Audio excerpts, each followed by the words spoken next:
Halo liebe Leute, dalam video ini kita akan belajar tentang akusatif objek.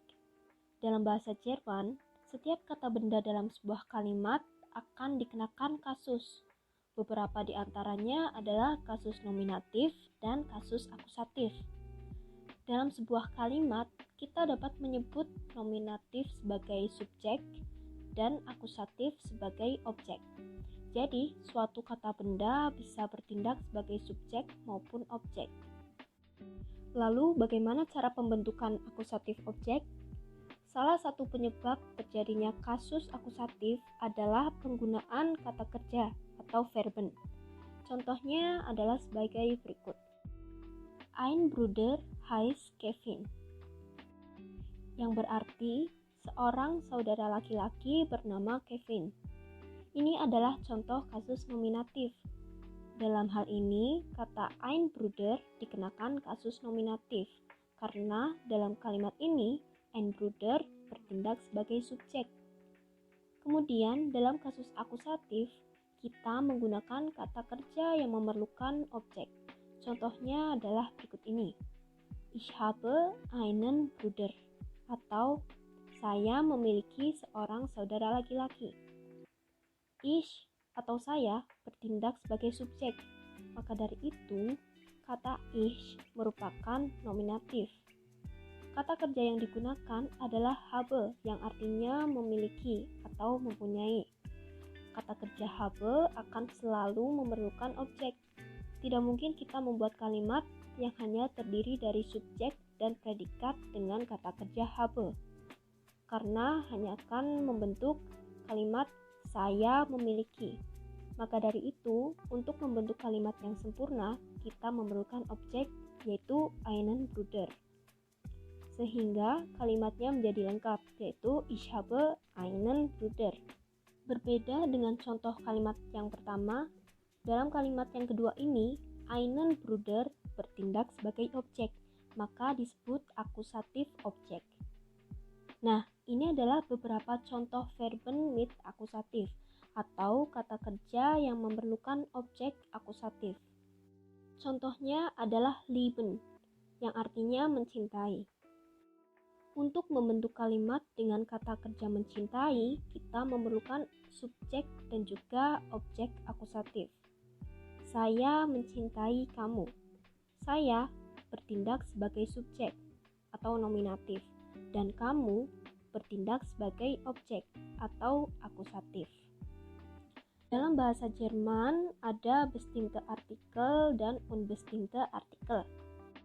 Bestimmte Artikel digunakan untuk menunjuk kata benda yang sudah pasti atau secara spesifik, sedangkan unbestimmte Artikel digunakan untuk menunjuk benda yang belum pasti.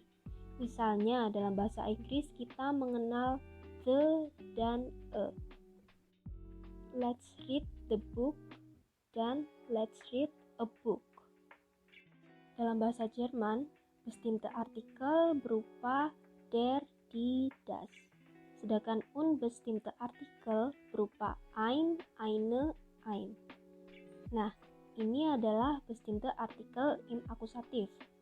Artikel dalam kasus akusatif akan mengalami perubahan, dan di sini yang mengalami perubahan adalah artikel dalam bentuk maskulin, yaitu dari der menjadi den.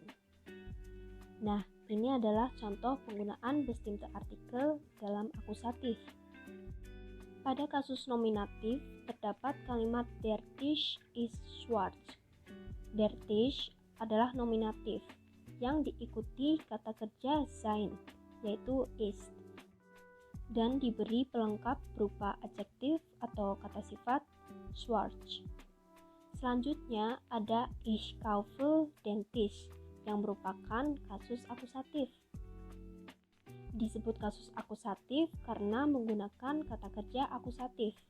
Subjeknya adalah ich dengan kata kerja akusatif kaufen atau membeli, yang membutuhkan objek berupa den Tisch atau meja. Dalam kasus akusatif, der Tisch berubah menjadi den Tisch. Der merupakan bentuk artikel maskulin, yang jika bertindak sebagai objek akusatif berubah menjadi den. Selanjutnya, ini adalah bagian unbestimmte artikelnya. Sama seperti sebelumnya, hanya pada bentuk artikel maskulin yang mengalami perubahan, yaitu dari ein menjadi einen. Berikut adalah contoh penggunaan unbestimmte artikel im akusatif. Perhatikan penggunaan kata Einmädchen pada kedua kalimat ini. Yang sebelah kiri disebut subjek atau nominatif, dan yang sebelah kanan disebut objek atau akusatif. Einmädchen sebelah kiri bertindak sebagai pelaku. Kata kerja yang digunakan adalah spielen atau bermain. Siapa yang bermain?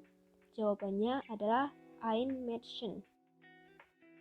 Sedangkan Einmädchen pada sebelah kanan bertindak sebagai objek. Kata kerja yang digunakan adalah sehen atau melihat. Siapa yang melihat? Jawabannya adalah ich atau saya. Maka ich disebut subjek atau pelaku. Lalu, siapa yang dilihat? Jawabannya adalah Einmädchen. Maka Einmädchen dalam kalimat ini disebut objek, yaitu objek akusatif. Lalu, kenapa artikelnya tidak berubah? Keduanya sama-sama Einmädchen. Karena seperti yang kita lihat pada slide sebelumnya, yang mengalami perubahan artikel pada kasus akusatif hanya maskulin, sedangkan Mädchen memiliki artikel netral, yaitu das Mädchen. Selain berbentuk nomen atau kata benda, personal pronomen atau kata ganti orang juga bisa bertindak sebagai objek dalam suatu kalimat, seperti yang sudah dicontohkan sebelumnya, yaitu kalimat saya mencintaimu. Saya adalah subjek dan kamu adalah objek. Dan berikut ini adalah bentuk personal pronomen atau kata ganti orang dalam bentuk akusatif. Contoh penggunaan personal pronomen im akusatif adalah sebagai berikut. Misalnya, kata dia laki-laki dalam kasus nominatif berbentuk er. Contohnya adalah er kommt aus Lampung atau dia berasal dari Lampung. Siapa yang berasal dari Lampung? Maka jawabannya adalah er. Sedangkan dalam kasus akusatif berbentuk in. Contohnya adalah ich sehe ihn, yang berarti saya melihatnya. Siapa yang melihat? Jawabannya adalah ich sebagai pelaku atau nominatif. Lalu, siapa yang dilihat? Jawabannya adalah ihn, yaitu objek dalam kalimat tersebut. Sekian penjelasan tentang akusatif objek. Jika ada pertanyaan, silahkan tulis pada kolom komentar. Danke, auf Wiedersehen.